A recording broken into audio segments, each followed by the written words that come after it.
fait que condamner. Dieu n'a jamais rejeté Israël. Il avait puni plutôt l'Israël. Parce que l'Israël avait rejeté notre Seigneur Sauveur Jésus-Christ. Jusqu'aujourd'hui, Dieu travaille toujours avec Israël. La preuve, l'Israël est entouré de tous les pays arabes.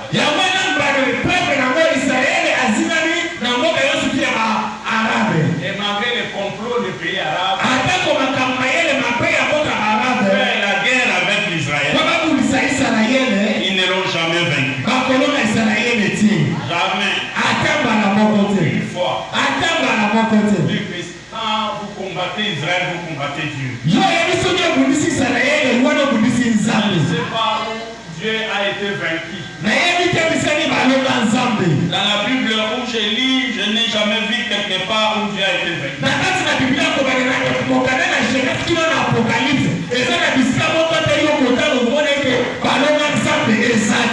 Amen, amen.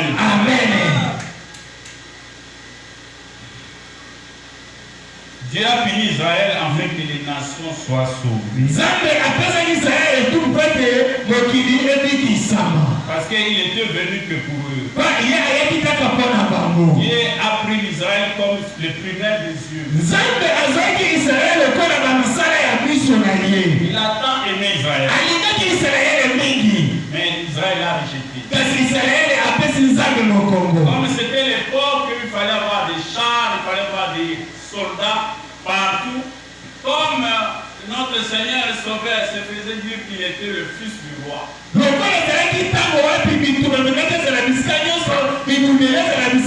comme à l'époque, ces attributs-là, les peuples d'Israël ne voyaient pas en Jésus-Christ. Ils l'ont pris comme un menteur. Amen, amen. Ils l'ont pris comme un menteur. Et notre Seigneur Sauveur Jésus-Christ dira: je ne suis pas venu abolir la loi. Mais je suis plutôt venu abolir la loi. Bien aimé, notre Seigneur et Sauveur, ce qu'il a subi, il ne méritait pas cela. Lui, il est né sans péché. Et il a grandi sous cette terre, les hommes, pendant 33 ans et demi, sans commettre les péchés.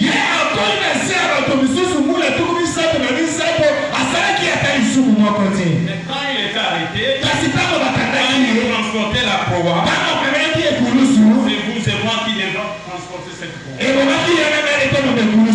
Quand il a été fouetté, on a mis des clous dans ses pieds, dans ses bras. Et la couronne d'épines sur sa tête. C'est nous qui devions porter cela.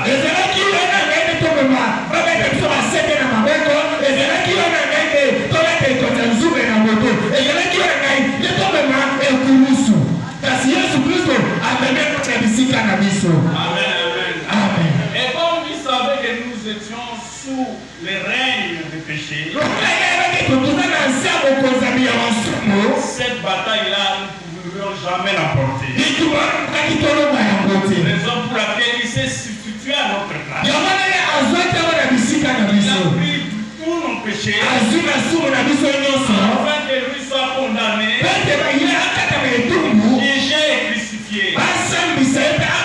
Et que ce soit moi et vous.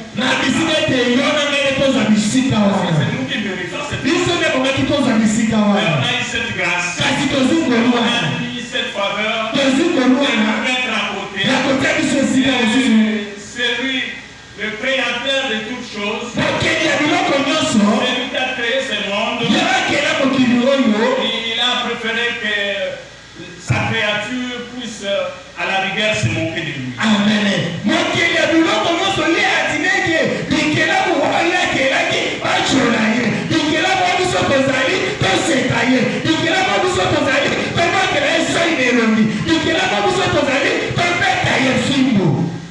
Amen. Amen.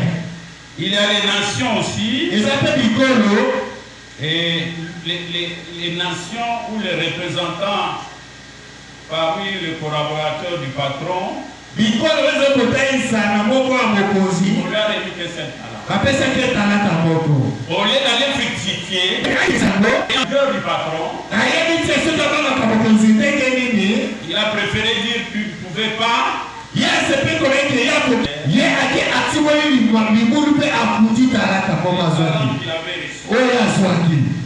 Bien aimé, ça c'est le comportement du monde. Le monde affiche le comportement qui énerve Dieu. Amen. Quand il a préféré enterrer ses talents, il a déconsidéré la grâce. Il a tourné le dos au salut. Il a tourné le dos à la grâce. Il a foulé la grâce au pied. Parce que tous ceux qui ont fructifié, le Seigneur leur a accordé le bonus. Alors,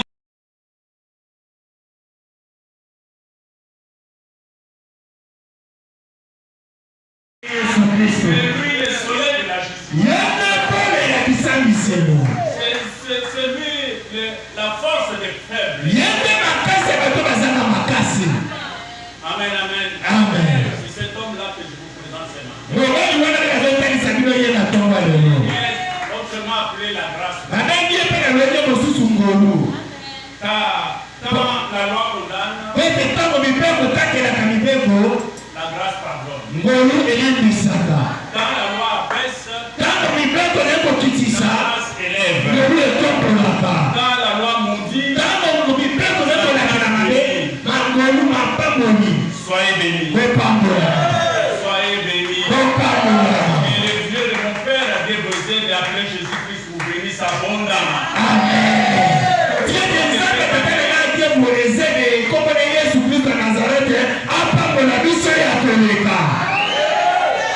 Quand la loi vous donne les problèmes, il y a un homme appelé Jésus-Christ qui vous donne les solutions. Que vous puissiez trouver des solutions à des problèmes que vous avez laissés à la maison.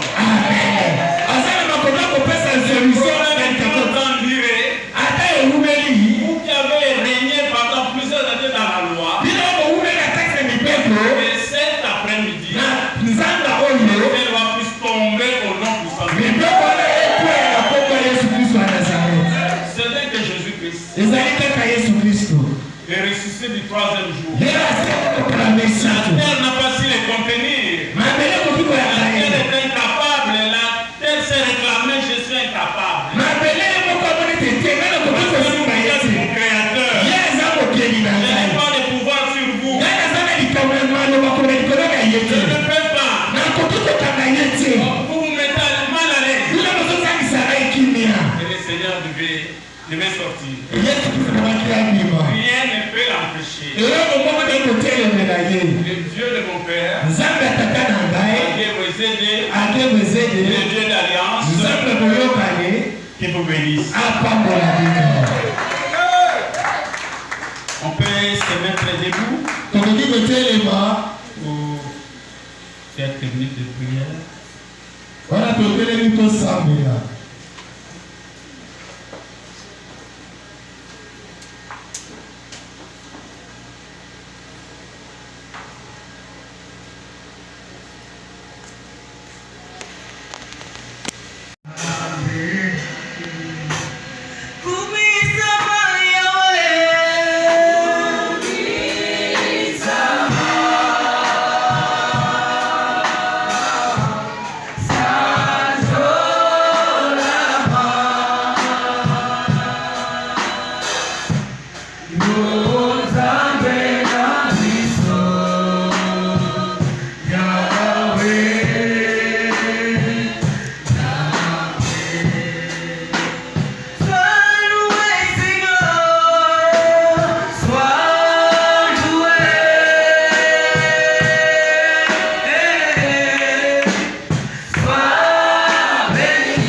lois spirituelles. Et que nous qualifions des lois négatives dans nos vies. À ce moment, nous allons nous mettre debout. Nous allons taper nos mains. Chasser toute loi. Il y a d'autres qui ont terminé les études, mais l'emploi. Il y a d'autres qui se sont mariés, mais les enfants, c'est tout un problème. Il y a d'autres qui sont malades, mais ils ne viennent pas. Il y a d'autres qui appellent même certaines maladies à famille. Amen. Oh Seigneur, je sais qu'à la fois tout est accompli. Il n'y a pas de maladie de famille. Ces maladies de famille doivent partir. Il y a de ceux-là qui ont fait plusieurs années, mais ils n'ont pas de promotion. On recrute les jeunes gens. Qui les apprend comment travailler dans et la récompense qu'on fait de lui, on les surnomme doyen. Et pas de promotion. Les hommes que tu as formés ont des promotions. Il y a d'autres qui sont même dans les mariages, dans les activités, il n'y a pas d'épanouissement. J'ai commencé cette activité avec un grand chiffre d'affaires. Vous serez trouvé à la faillite. Nous allons mettre des coups. Voilà. Dans nos familles, dans nos activités, dans nos foyers, dans nos études.